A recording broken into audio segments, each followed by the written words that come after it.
Amigos e amigas, um assunto realmente polêmico, difícil,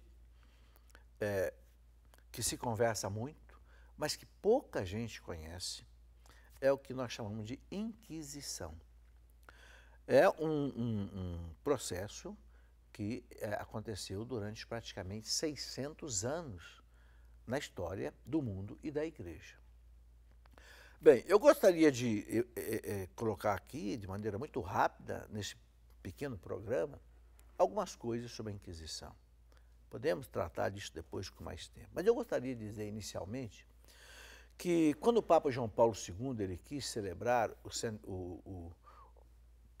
o milênio, né, o segundo milênio da Igreja, no ano 2000, o Papa João Paulo II ele queria pedir perdão ao mundo pelos pecados dos filhos da Igreja, não pelos pecados da Igreja, porque a Igreja, o nosso credo diz que a Igreja é santa. Creio na Igreja una santa. A Igreja não tem pecado. Quem tem pecado são os filhos da Igreja. E o Papa queria pedir perdão ao mundo pelos pecados dos filhos, como realmente ele fez. Só que ele fez o seguinte: no ano de 1997, ele fez no Vaticano um simpósio sobre a Inquisição. Ele queria saber a verdade sobre a Inquisição. Então o Papa chamou 30 dos maiores historiadores do mundo, independente de religião, de ideologia, de credo, de crença, de nação. Eu quero os 30 maiores historiadores do mundo. Cada um fez uma conferência sobre a Inquisição, abordando 30 temas diferentes sobre a Inquisição.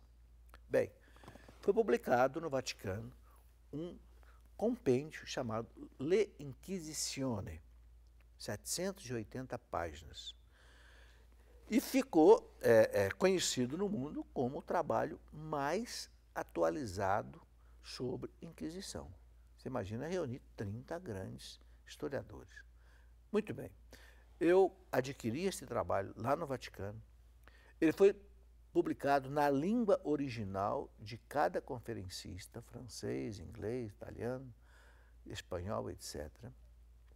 Com base nesse simpósio, eu escrevi um livro que eu chamei de Para Entender a Inquisição. E aí a gente entende que é completamente diferente o que está ali do que muitas vezes se coloca hoje nos colégios, nas universidades e etc.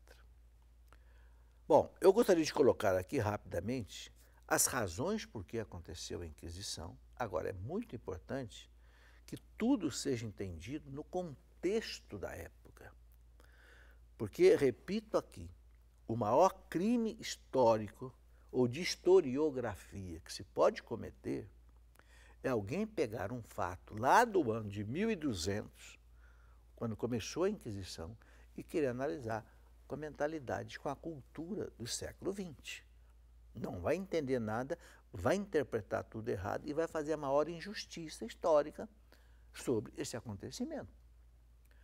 Então é preciso entender o seguinte: o Tribunal da Sagrada Inquisição, recebeu esse nome, foi instituído pelo Papa Gregório IX no ano de 1231.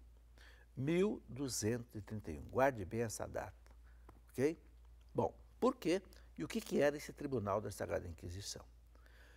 Esse tribunal foi instituído pelo seguinte: porque 200 anos antes, lá por volta do ano 1000, surgiu na Europa 100% cristã, absolutamente cristã, porque eu já expliquei aqui nos nossos programas que durante 600 anos a Igreja moldou a civilização europeia, moldou a arte, moldou a música, moldou a cultura, mudou a literatura, mudou a arquitetura, mudou tudo cristão. Por quê? Porque quando o mundo desabou lá no Império Romano, a Igreja foi a única instituição que ficou de pé e que criou a civilização ocidental cristã. Entende? Então, o mundo era absolutamente cristão. As pessoas acordavam com o toque do sino, iam dormir com o toque do sino, a hora do almoço era o toque do sino, tudo era o toque do sino. Por isso que os campanários na Europa têm 80 metros de altura, 100 metros de altura, até mais. porque o sino tinha que ser ouvido na cidade inteira. Ora, nesse contexto, começa a aparecer uma heresia terrível, que eram chamados cátaros, que tinham a seguinte cultura. Essa mentalidade cátara veio lá do Oriente, do chamado gnosticismo, onde se acreditava no seguinte, que há dois deuses. Para poder explicar a questão do mal, que era o grande problema filosófico da época, de onde é que vem o mal? Se o mundo é bonito, não é que vem o mal?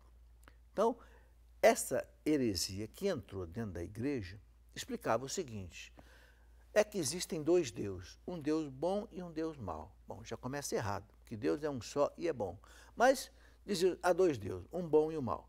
O Deus bom, ele só criou coisas espirituais, e o Deus mau só criou coisas materiais. Então criaram um confronto entre a matéria e o espírito. Então a matéria era considerada má.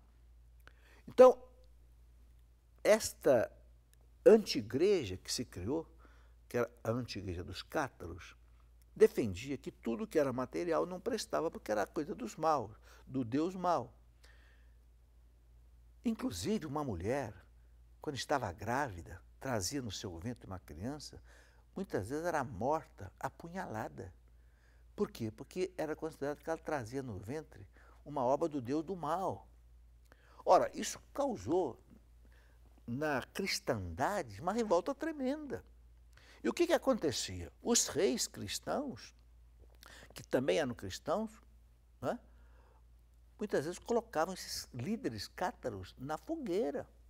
Isso 200 anos antes do Papa instituir o Tribunal da Sagrada Inquisição, que eu já expliquei, que foi no ano de 1231. Lá no ano 1000, o rei francês já tinha colocado 13 líderes cátaros na fogueira. E o povo aprovava isso.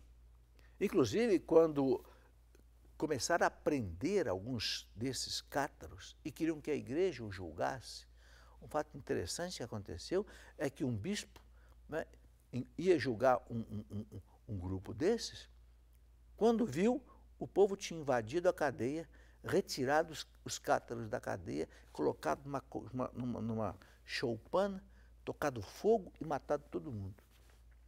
200 anos antes da igreja instituir o Tribunal da Sagrada Inquisição.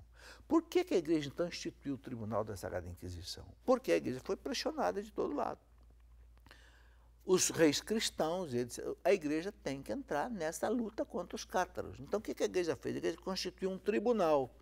Olha o nome do tribunal, Tribunal da Santa Inquisição. Nota essa palavra santa. Isso não foi cinismo da igreja.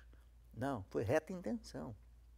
O que era esse tribunal? Esse tribunal, constituído pelo Papa Gregório IX, foi um tribunal onde ele pegou os melhores teólogos da época, inclusive vários santos.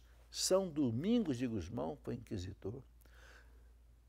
Peñaforte, da Espanha, São Raimundo Peñaforte, da Espanha, foi inquisitor. São Pio V, que depois foi Papa, era inquisitor. Então, o que era um tribunal da Sagrada Inquisição? Era um tribunal sério, usando o direito da época, que julgava o seguinte, a pessoa era presa, um cristão era preso como cátaro, herege, que provocava essas convulsões sociais, ele era julgado por esse tribunal.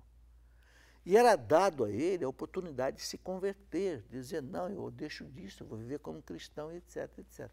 Só que o catarismo era coisa tão forte, e na cultura deles, a morte, inclusive a morte por suicídio, era uma graça, porque se libertava do corpo, que era obra do mal. Então, muitas vezes, preferiam morrer mesmo do que deixar o erro. Bom, então, o que o tribunal fazia?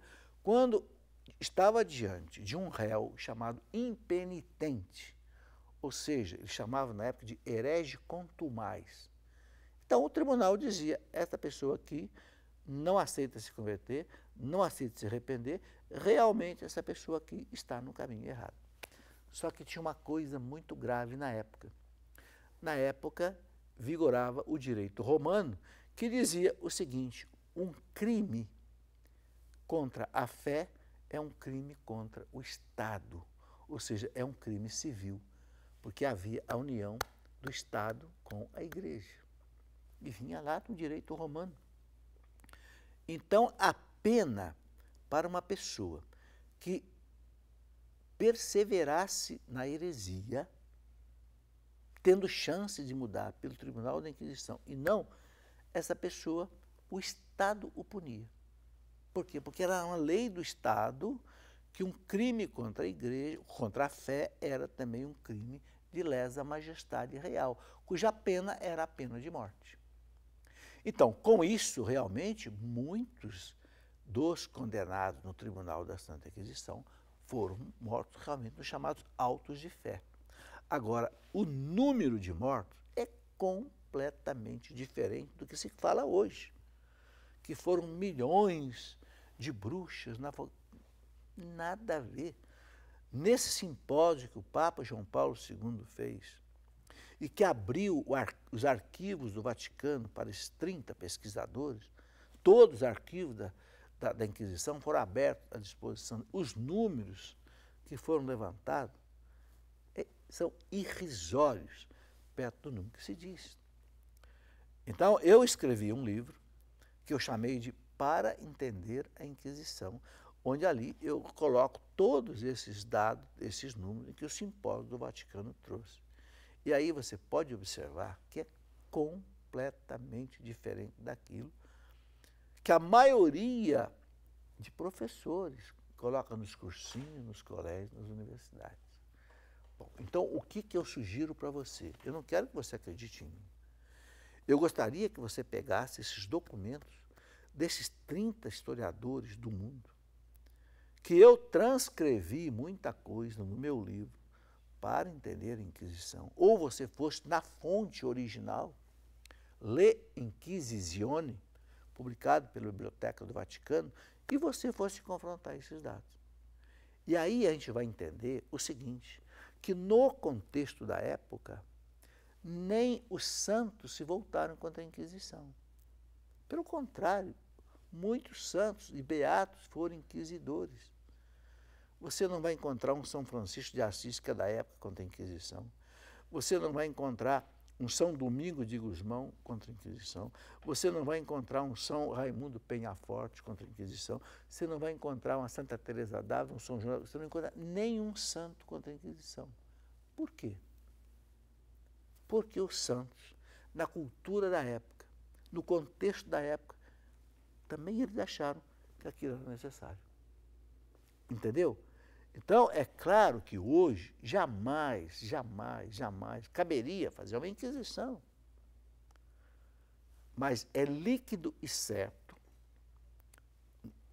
na historiografia desses grandes historiadores, que na época a Inquisição era entendida de uma maneira como se fosse uma coisa necessária para que a igreja não fosse destruída pela anti-igreja cátara, com bispo, com paróquia, com diocese, que se criou naquela época.